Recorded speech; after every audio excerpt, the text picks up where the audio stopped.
Hello students, welcome to Gaurav classes. और देखिएगा, आपका वर्ब का टॉपिक चला हुआ था, तो इसी सेशन को हम आगे बढ़ाते हैं। और वर्ब से ही रिलेटेड कुछ ऐसे सेंटेंस हैं जो एग्जाम में आते रहते हैं, ठीक है ना। हालांकि है इजी कॉन्सेप्ट, बट एग्जाम में आते हैं तो सोचा क्यों ना इसको कराया जाए, ठीक है। तो देखिएगा, कुछ सेंटेंस मैं लिखा हुआ हूँ पहले ही।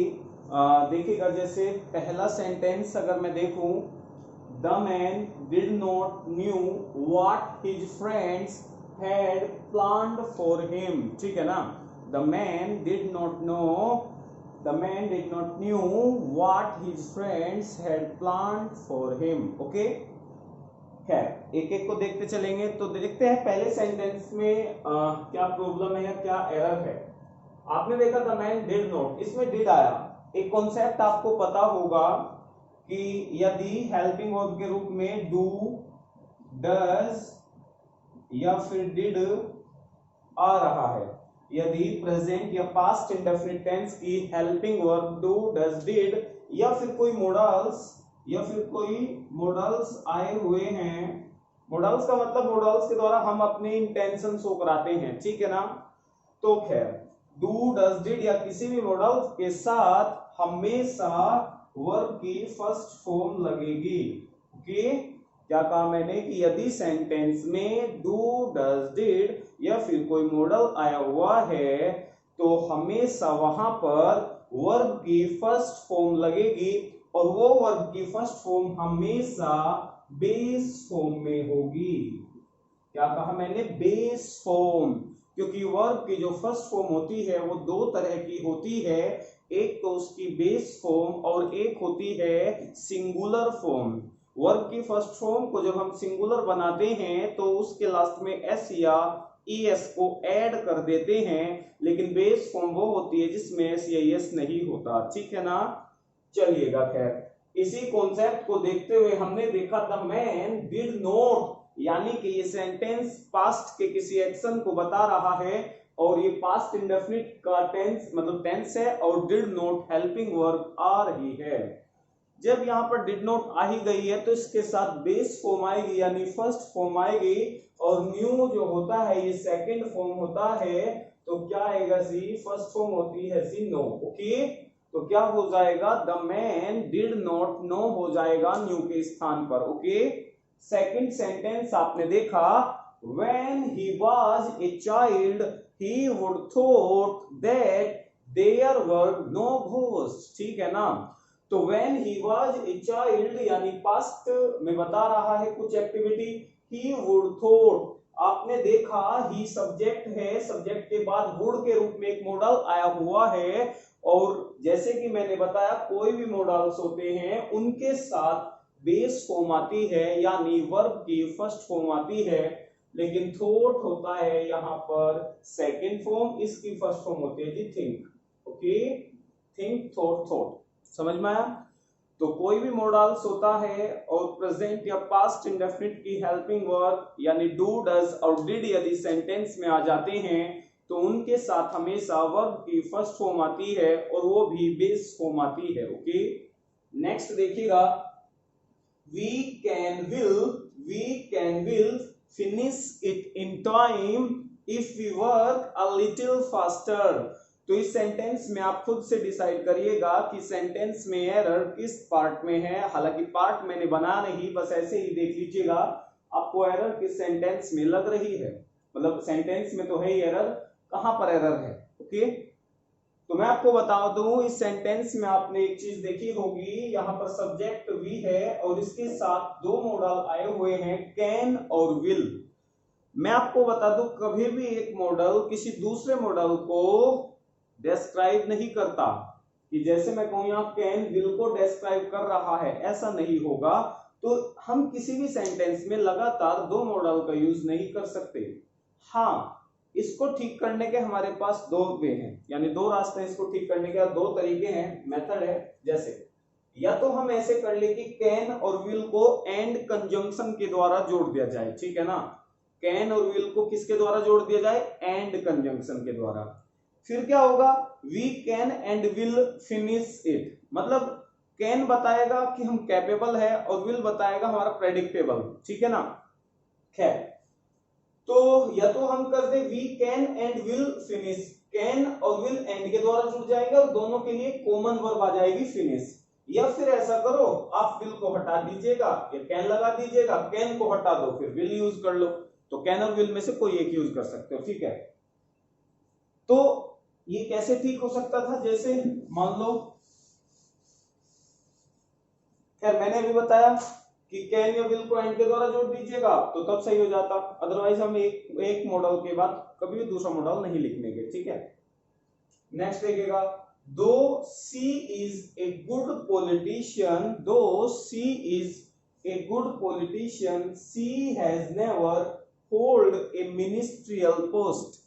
आपने सेंटेंस में देखा she is a good politician, she has यहां पर क्या है, जी हैज हैव की फॉर्म होती है और ये परफेक्ट टेंस को रेफर करती है, प्रेजेंट परफेक्ट, और हैज के साथ यानी परफेक्ट टेंस में हमेशा वर्ब की थर्ड फॉर्म आती है, लेकिन आपने देखा ये होल्ड आया हुआ है वर्ब के रूप में, होल्ड वर्ब की फर्स्ट फॉर्म होती है, इसकी सेकंड और थर्ड फॉर्म हेल्ड होती है। तो यहां क्या होगा जी, हेल्ड होगा, क्योंकि हेल्ड सेकंड और थर्ड फॉर्म होती है, क्योंकि यहां वर्ब की जो है हैव की फॉर्म हैज आई हुई है और ये एज ए हेल्पिंग वर्ब है, ठीक है ना, एज हेल्पिंग वर्ब है प्रेजेंट परफेक्ट टेंस की, और हमेशा अपने साथ थर्ड फॉर्म लेकर आता है, ठीक है। तो खैर ये सेंटेंस आपको समझ आए। इसमें हमने सीखा कि डू डज डिड आएगा तो फर्स्ट फॉर्म आएगा, इसमें हमने सीखा कोई भी मॉडल आएगा तो हमेशा फर्स्ट फॉर्म यानी बेस फॉर्म आएगी। ये हमने सीखा कि कैन कभी भी एक मॉडल के साथ कोई दूसरा मॉडल नहीं आ सकता, अगर आएगा तो एंड के द्वारा जुड़े होंगे या फिर एक को कट कर दिया जाएगा, ठीक है। इसमें हमने सीखा कि हैज, हैव या हैड जो भी हैव की फॉर्म होती है यानी परफेक्ट टेंस की हेल्पिंग वर्ब होती है, तो फिर उनके साथ क्या आएगा जी, थर्ड फॉर्म आएगी, ठीक है। चलो एक दो सेंटेंस और देखते हैं।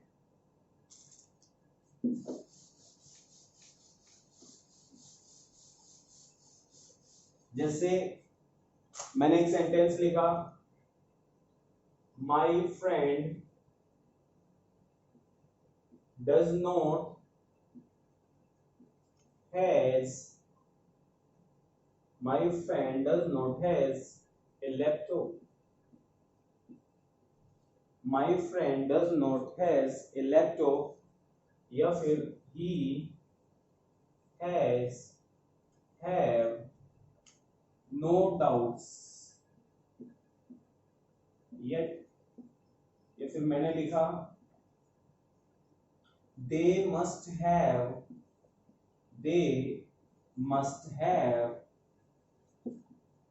catched the thief, ठीक है ना। ये तीन सेंटेंस है, देखिएगा my friend does not has a laptop, इसमें आपको क्या एरर लग रही है, ठीक है ना। इस सेंटेंस में सबसे पहले मैं आपको बताऊं, सब्जेक्ट यहाँ माई फ्रेंड है, सब्जेक्ट के अकॉर्डिंग यहाँ helping verb by does not. अभी मैंने बताया था कि यदि किसी सेंटेंस में हेल्पिंग वर्ब के रूप में डू डज या डिड आता है तो उसके बाद फर्स्ट फॉर्म आती है, वो भी बेस फॉर्म। सबको पता है यहाँ पर जो हैज है ना, हैज यहाँ पर एज ए मेन वर्ब है, पोजेशन शो करा रहा है, ठीक है ना। हैज यहाँ पर मेन वर्ब है, क्योंकि हेल्पिंग वर्ब होती तो इसके साथ थर्ड फॉर्म आती, क्योंकि ये हेल्पिंग वर्ब के बाद आ रही है तो ये मेन वर्ब है। जो वर्ब टू हैव मतलब हैव की फॉर्म होती है हैज एंड हैड, ये मेन वर्ब भी होती है, हेल्पिंग वर्ब भी होती है। अगर ये हेल्पिंग वर्ब होती है तो इनके साथ थर्ड फॉर्म होती है, अगर ये खुद मेन वर्ब होती है तो ये पोजेशन शो कराती है, ठीक है। तो यहाँ वही है, ये मेन वर्ब है, हेल्पिंग वर्ब यहाँ डज नॉट है, तो डज यहाँ पर हेल्पिंग वर्ब है, डू डज और डिड के साथ वर्ब की बेस फॉर्म आती है, हैज यहाँ सिंगुलर फॉर्म है, हमें चाहिए वर्ब की बेस फॉर्म, तो वर्ब की बेस फॉर्म क्या होती है जी, हैव होती है, okay. Have, my friend does not have a laptop, okay. Next देखिएगा, he has have no doubts yet, खैर उसके पास अभी तो कोई डाउट नहीं है। तो देखिएगा इसमें क्या एरर आपको लग रही है। अब यहाँ देखिएगा, ही आपका सब्जेक्ट है वाले सेंटेंस का, जो डूअर है, ही सब्जेक्ट हुआ और इसके बाद हैज आ रहा है, फिर हैव भी आ रहा है। अब आपको ये डिसाइड करना है कि इस सेंटेंस में ये दो हैव की जो फॉर्म है हैज और हैव, इन दोनों का फंक्शन क्या हो रहा है। तो देखिएगा ही के साथ जो हैज आ रहा है ये हेल्पिंग वर्ब के रूप में आ रही है, क्योंकि प्रेजेंट परफेक्ट टेंस की हेल्पिंग वर्ब हैज या हैव होती है।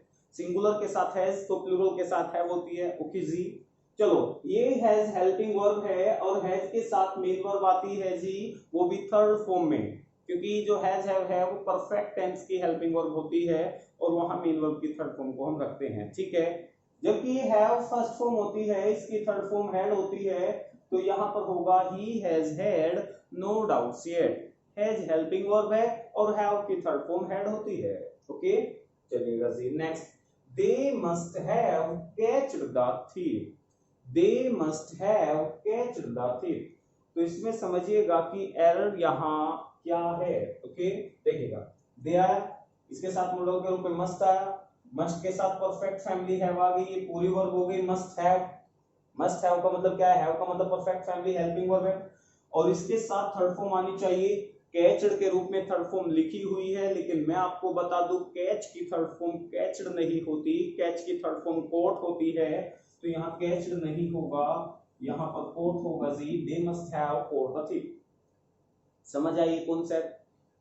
तो देखिएगा मतलब हालांकि इजी कॉन्सेप्ट है, लेकिन एग्जाम में आते रहते हैं, तो इसलिए मैंने कराए हैं। मिसलेनियस तरह के सेंटेंस है और देखते हैं। देखिएगा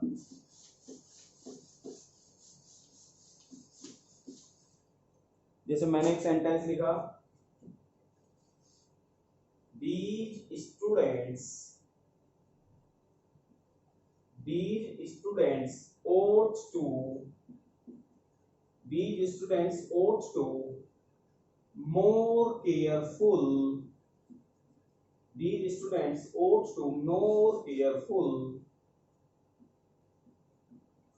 with their studies.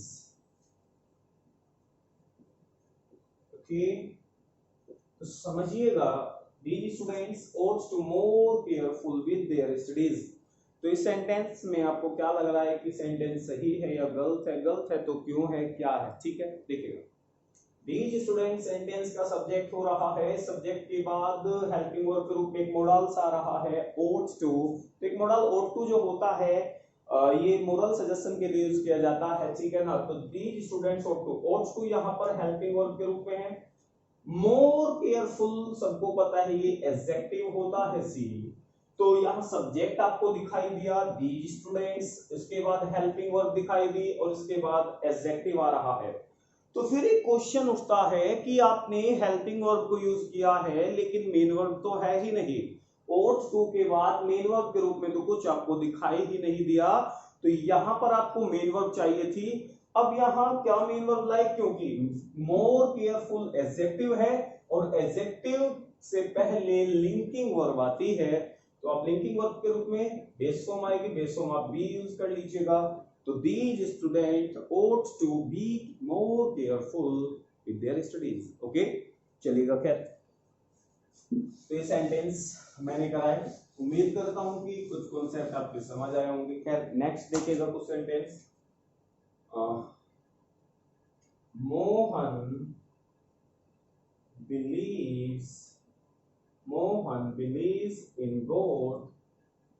Mohan believes in God and often visit temple with his friends। Okay, खैर पहला सेंटेंस ये है, Mohan believes in God and often visit temple with his friends। Okay, तो इस सेंटेंस में देखो आपको क्या लगता है, क्या एरर है?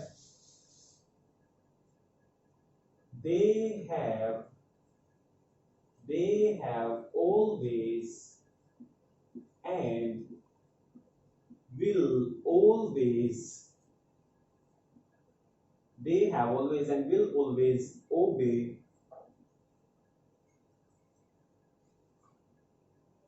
obey the rules of the organization। okay, they have always and will always obey the rules of the organization।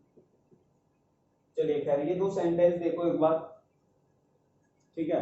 पहला सेंटेंस देखते हैं, Mohan believes in God. Sentence का सब्जेक्ट जो है, जो वर्ब मोहन है, मोहन के बाद बिलीव्स मेन वर्ब आई हुई है। क्योंकि सब्जेक्ट सिंगुलर था तो बेस फॉर्म में हमने एस लगाकर इस वर्ब को सिंगुलर बना दिया। मोहन बिलीव्स इन गॉड, फिर एंड कंजंक्शन आया और एंड कंजंक्शन के बाद विजिट के रूप में मेन वर्ब आई हुई है। ओके, तो इस विजिट का सब्जेक्ट नहीं लिखा हुआ है, ना लिखने की वजह साफ दिखाई दे रही है क्योंकि विजिट का सब्जेक्ट भी मोहन ही है।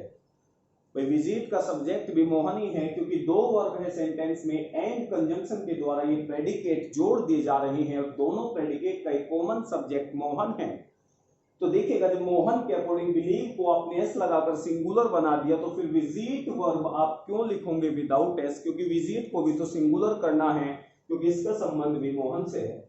तो खैर विजिट का क्या होगा, सी विजिट्स होगा, तभी सेंटेंस करेक्ट होगा। ठीक है, नेक्स्ट देखिएगा, they have always and will always obey the rules of the organisation. ठीक है ना, तो ऑर्गेनाइजेशन, ठीक है ना। अब यहां देखिएगा, they have always and will always obey the rules of the organisation. अब ध्यान से समझिएगा, यहां भी क्या है, दे सब्जेक्ट है, हैव यहां पर क्या है, हैव मेन वर्ब भी होती है और हेल्पिंग वर्ब भी होती है।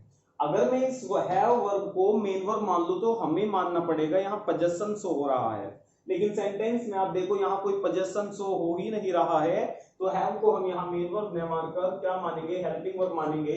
दे हैव ऑलवेज एंड विल यहां पर आपकी क्या है, सी हेल्पिंग वर्ब यानी एक मोडाल है, और विल के बाद जो मेन वर्ब आई हुई है वो ओबे है। ओके, तो सेंटेंस में दो हेल्पिंग वर्ब है, मेन वर्ब यहाँ कॉमन है, तो मेन वर्ब यहाँ ओबे है, यहाँ इन दोनों हेल्पिंग वर्ब के लिए कॉमन रख दी गई है ओबे वर्ब। लेकिन अब एक चीज आप देख सकते हो कि विल जो हेल्पिंग वर्ब है इसके साथ बेस फॉर्म आ रही है, ये बात सही है, लेकिन अगर मैं यहाँ हैव को सही मान रहा हूं तो हैव हमें मानना पड़ेगा फिर कि हैव के साथ मेन वर्ब की फर्स्ट फॉर्म आती है।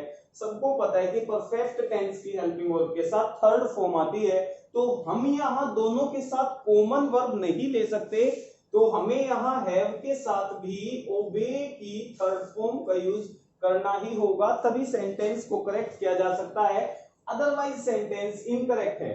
तो they have always obeyed and will always obey the rules of the organisation, क्योंकि सेंटेंस में दो हेल्पिंग वर्ब है, यदि हैव के साथ फर्स्ट फॉर्म आती तो दोनों के साथ कॉमन हम ओबे का यूज कर सकते थे, लेकिन हैव के साथ थर्ड फॉर्म आती है तो ओबे नहीं ओबेड होगा। नेक्स्ट सेंटेंस देखेगा, कैसे हम इस सेंटेंस को मतलब इस तरह से कोई दूसरा सेंटेंस ले सकते हैं, जैसे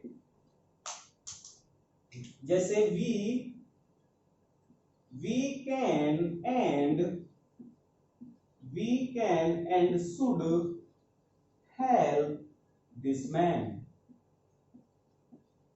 तो यहां देखिएगा, we can and should help this man, we can and should help this man। Okay, तो अब यहां देखिएगा, यहां देखिएगा we can and should help this man। अब इस सेंटेंस में भी आपने क्या किया, कैन और शुड जो दो मोडाल है यानी दो हेल्पिंग वर्ब है उसको एंड कंजंक्शन के द्वारा जोड़ दिया, कैन और शुड को। तो हमें पता है कैन और शुड ये मोडाल्स है, इनके साथ हमेशा वर्ब की फर्स्ट फॉर्म आती है, और हमें पता है दोनों के लिए कॉमन हमने हेल्प रख लिया। अब हम यहाँ हेल्प दो बार तो नहीं लिख सकते क्योंकि दोनों के साथ फर्स्ट फॉर्म आती है, तो इसीलिए ये सेंटेंस बिल्कुल करेक्ट है। कैन और शुड यहाँ दो हेल्पिंग वर्ब एंड के द्वारा जुड़ी है और दोनों के लिए जो मेन वर्ब आई है वो कॉमन रख दी गई है, और ये सेंटेंस बिल्कुल करेक्ट है। ओके, तो चलिएगा नेक्स्ट सेंटेंस देखते हैं। इसी के ऊपर मैं एक और सेंटेंस लिखता हूं जी, देखिएगा, it is and will also rain tomorrow. देखिएगा sentence, it is and will also rain tomorrow. तो इस सेंटेंस में देखिएगा यहां भी क्या हुआ, इज और विल दो हेल्पिंग वर्ब एंड कंजंक्शन के मतलब कंजंक्शन के द्वारा जुड़ी हुई है। हमें पता है विल के साथ बेस फॉर्म आनी है यानी फर्स्ट फॉर्म आनी है रेन, फर्स्ट फॉर्म आनी है, तो विल के साथ फर्स्ट फॉर्म आ गई रेन।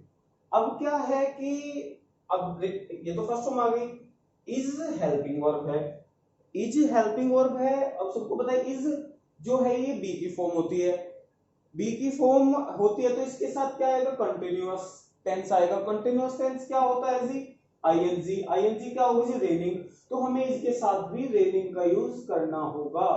ओके, तो देखिए स्टूडेंट्स, जैसे मैंने अभी एक कॉन्सेप्ट बताया कि एंड के द्वारा यदि दो हेल्पिंग वर्ब जुड़ी हुई है और दोनों हेल्पिंग वर्ब के साथ फर्स्ट फॉर्म आएगी या सेकंड फॉर्म आएगी तो हम उसके लिए कॉमन मान सकते हैं, लेकिन जब दोनों के लिए अलग अलग मेथड है तो फिर हमें अलग अलग वर्ब यूज करनी होगी। ठीक है, अब देखिएगा जैसे जैसे मैंने ये सेंटेंस लिखा, इसी के ऊपर है कॉन्सेप्ट, ठीक है ना, sentence they have already and may hurt us again.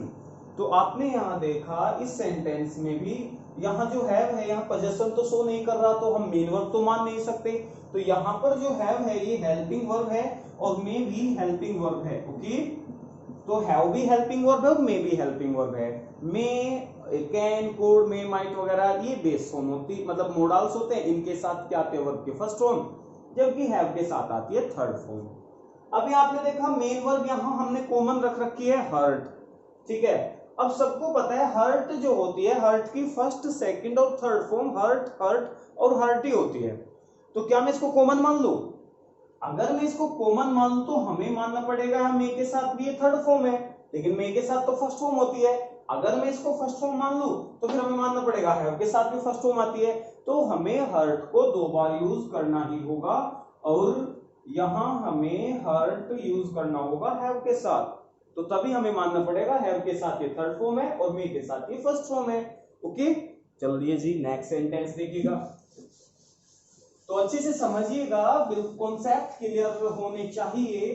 ठीक है, ये इतने मतलब टफ कॉन्सेप्ट नहीं है, ये इजी कॉन्सेप्ट है। ठीक है, अब यहां देखिएगा मैंने एक सेंटेंस लिखा, आई am confident, I am confident and, ठीक है ना, आई am confident and is looking forward, is looking forward to a great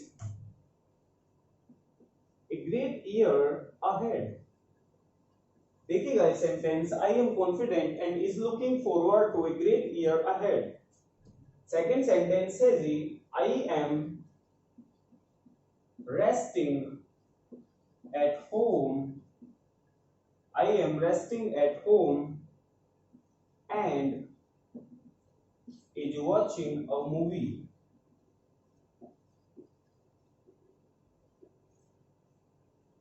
तो ये दो सेंटेंस है, देखिएगा एरर कहां है एक बार।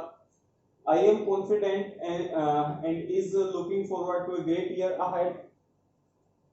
देखो यहां पर I सब्जेक्ट हो गया सी, कॉन्फिडेंट एडजेक्टिव है, कॉम्प्लीमेंट का काम कर रहा है।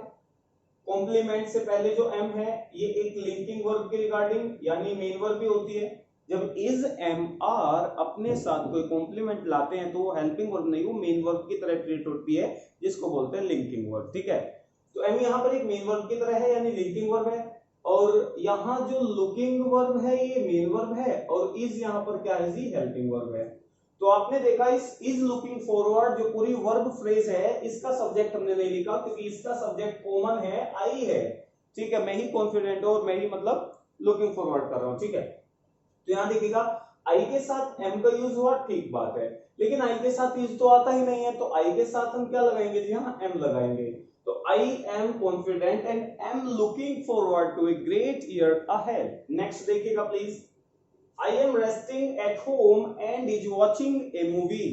तो यहां आपने देखा I am resting, तो M यहां पर क्या है जी, हेल्पिंग वर्ब, resting ing क्या है जी, main verb, at home and is watching, यहां watching क्या है जी, मेन वर्ब, is क्या है जी, हेल्पिंग वर्ब। तो हमने यहां देखा ये am resting और is watching इन दोनों वर्ब के लिए कॉमन सब्जेक्ट I है।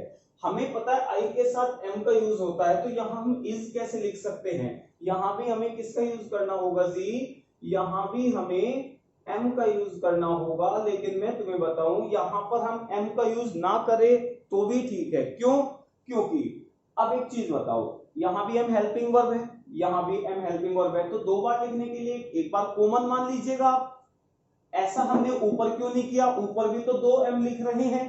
तो समझाता हूं, ये एम हेल्पिंग वर्ब नहीं, ये मेन वर्ब है, यानी लिंकिंग वर्ब है, और ये एम हेल्पिंग वर्ब है। तो अगर हम एक मान लेंगे तो हमें लिंकिंग वर्ब के साथ हमें लुकिंग फॉरवर्ड लिखना पड़ेगा। लिंकिंग वर्ब के साथ कभी मेन वर्ब आती ही नहीं है। तो यहां पर इस एम लिखने का मतलब है हमें हेल्पिंग वर्ब शो करानी थी, और यहां पर हम एम यहां हेल्पिंग वर्ब लिखा है, ये भी हेल्पिंग वर्ब है, तो उसको हटाओ, एक ही कॉमन मान लीजिएगा। तो ऐसी कंडीशन में जब दोनों हेल्पिंग वर्ब एक ही है तो उसको फर्स्ट टाइम लिख लो, सेकंड टाइम वो अंडरस्टूड हो जाएगा। समझ रहे हो? चलो खैर,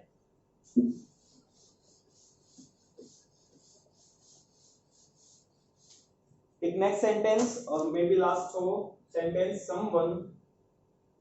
someone rang the bell, someone rang the bell when I was do my work. Okay, I was do my work. तो someone rang the bell when I was do my work। इस हालांकि बहुत इजी सेंटेंस है, बस वैसे include कर लिया मैंने इसको।